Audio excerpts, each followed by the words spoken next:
안녕하세요. 내신 일타 양쌤입니다. 자, 오늘 EBS 리딩 파워 유형편 완성 13강 주제 변형 문제를 풀어보겠습니다. 이 강의는 실제 내신 기출 문제들 중에서 주제 제목, 요약문, 일치, 불이치 문제 모아서 풀어보는 내신 대비 강좌입니다. 쌤이 링크로 문제를 먼저 받아서 풀어보시고요. 이 강의를 통해서 해설을 듣고 채점을 진행하시면 되겠습니다. 13강은 실제 이 책에서 무관한 문장 파트라서요. 지문이 길지 않고 어렵지 않습니다. 그래서 이 범위가 내신 범위에 들어가더라도 문제로 막 적극적으로 쓰이진 않을 텐데 그래도 범위 안에 들어갔을 땐 꼼꼼히 공부할 필요는 있겠죠. 자, 13-4번을 변형한 1번부터 풀어보겠습니다. 이 글은 이메일에 대한 내용이죠. 지금 선택지만 보도 알 수 있지만 이 이메일이 주는 그 스트레스에 대해서 이야기를 하는 글입니다. 그러니까 글이 어렵지 않아서 변형 문제 활용률이 높지는 않고요. 1번이 되겠죠. 얼마나 스트레스인가 이메일이. 13-1을 변형한 문제. 자, 이 글은 이제 유럽과 아프리카에 대한 이야기를 하죠. 이제 유럽의 이 아프리카 식민지 확장에 대해서 이야기하는 글입니다.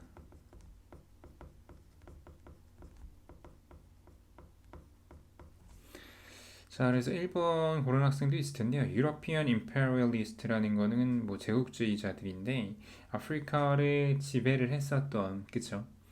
방식이 나오지는 않아요. 그 이유가 주된 설명이기 때문에 여기는 4번이 되겠죠. 그 유럽의 이런 식민지 확장 정책의 이유입니다. 자, 이그젠플 1번 문제를 변형한 문제. 자, 이 글은 이제 포유류와 뭐 조류 이런 이야기를 하죠. 그래서 주제를 좀 길게 쓰자면 소리를 내는 데 있어서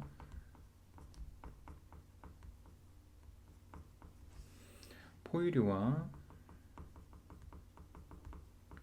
이 조류의 차이를 이야기하는 글입니다. 조류가 조금 더 넓은 범위의 소리를 낸다고 하죠. 그래서 3번이죠. 포유류는 조류보다 의미 있는 소리의 범위가 더 좁습니다. 4번, 13-3번을 변형한 문제고 이 글은 그래도 좀 변형 문제로 종종 보이는 것 같아요. 발표 시 어떻게 해야 되는가 뭐 이런 내용이 나옵니다. 그래서 발표 시 이제 청중에게 전문적인 이 세부 정보 제공 방법에 대해서 이야기를 하고 그 세부 정보 같은 경우에는 이 프레젠테이션 중에 말로 하지 말고 이제 문서로 주는 게 좋다라고 얘기를 하는 글이고 포괄성을 갖고 있는 거는 4번이죠. 발표할 때 복잡한 정보는 구술에만 의존하지 말고 written effort로 줘라 라고 얘기를 하지. 자, 그 다음에 5번 example 2번 변형 문제고요. 이제 이 문제도 많이 활용이 되는 것 같아요. 이제 관광업에 대한 이야기와 기후변화. 그래서 관광업이 기후변화에 미치는 여기서는 이제 부정적인 영향 위주로 설명을 합니다. 그래서 기후변화에 미치는 영향이고요. 바로 나오죠 답이. Negative effect of tourism on climate change. 자, 이제 마지막 13-4번. 여기서부터 이제 뭐 한 바퀴 돌린 상태이기 때문에 문제를 푸는 속도 조금 빠르게 가도록 하겠습니다. 자, 아까 우리 봤을 때 이메일에 대한 내용이니까 일치하지 않는 것은 2번입니다. 대부분의 회사에서는 면대면 대화를 통해 소통하는 것을 이메일로 소통하는 것보다 권장한다고 하는데 요새는 이제 이메일로 많이 한다고 했고요. 7번 주제. 자, 아까 우리 봤었던 내용이고 유럽이 그런 식민지를 확장한 이유 5번이죠. 8번 제목 소리 내는 것 차이. So mammals and birds in making sounds between 이제 differences를 얘기를 하는 그 차이를 얘기하는 3번이 되겠습니다. 9번 발표할 때 어떻게 해야 된다 팁을 알려주는 글이고 3번이죠. 그래서 너의 그런 프레젠테이션 발표를 전달하는 팁 그것도 효과적으로 4번에 보면 oral presentation의 어떤 위험에 대해 조심해라. 또 뭐 위험한 글은 아니에요. 그것만 하면 안 된다 정도로 얘기를 했지. 자, 10번 tourism의 부정적 영향. 여기서는 5번 밖에는 안 되겠네요. 그렇죠? 역효과입니다.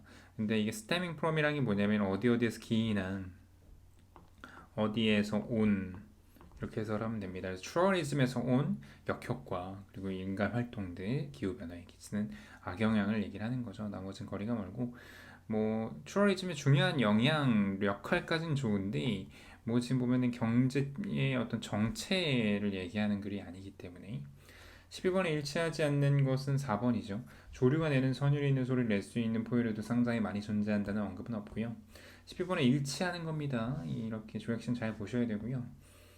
전문적인 사실을 전달할 때 구두 발표가 서면 보고서보다 효율적이지 않다고 했고요. 세부 내용은 프레젠테이션을 이용하지 않고 따로 서류나 이메일, 그다음 중요한 세부 내용에 관심 있는 사람들에게 발표 때 설명하지 말고 서류로, 발표자를 만들 때 얼마나 전문적일 필요가 있을지 주위 사람에게 물어보는 게 아니라 스스로에게 물어봐라. 세세한 정보를 전달하기 위해서는 이메일을 보내는 것이 좋다는 맞죠. 5번이네요. 13번.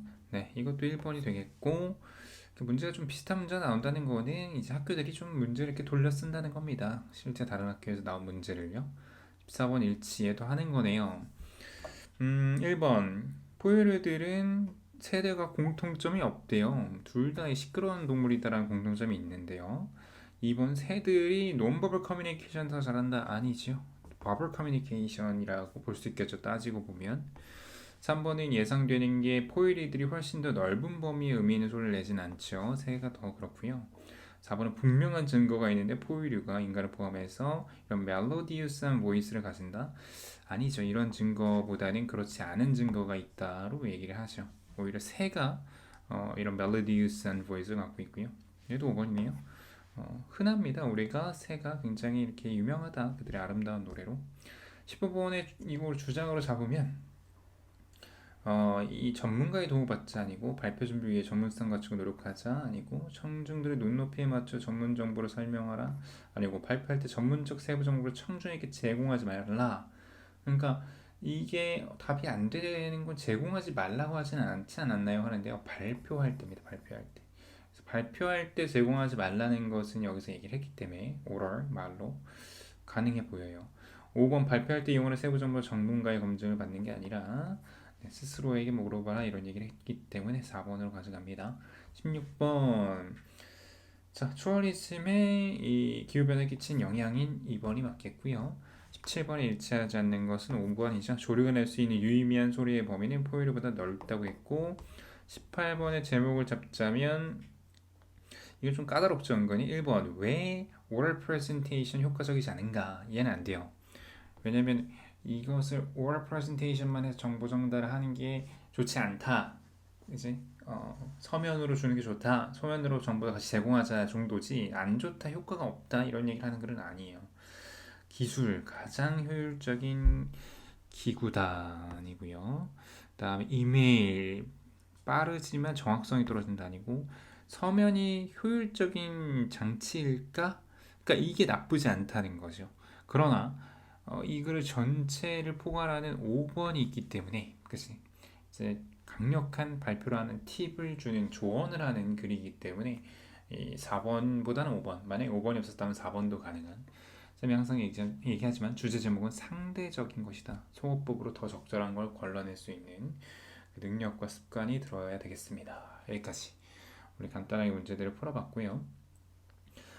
이 13강이 어렵지 않다고 하더라도 이제 빈칸 추론이라던가 서술형 어법어휘 나오면 어렵습니다. 쌤이 카페에 추가적으로 문제 업로드 해놓으니까요. 그 문제까지 풀어보시고 파이널 테스트까지 단단하게 준비하시기 바랍니다. 고생했고요. 우리는 또 다음 강의에서 만나겠습니다. 수고했습니다.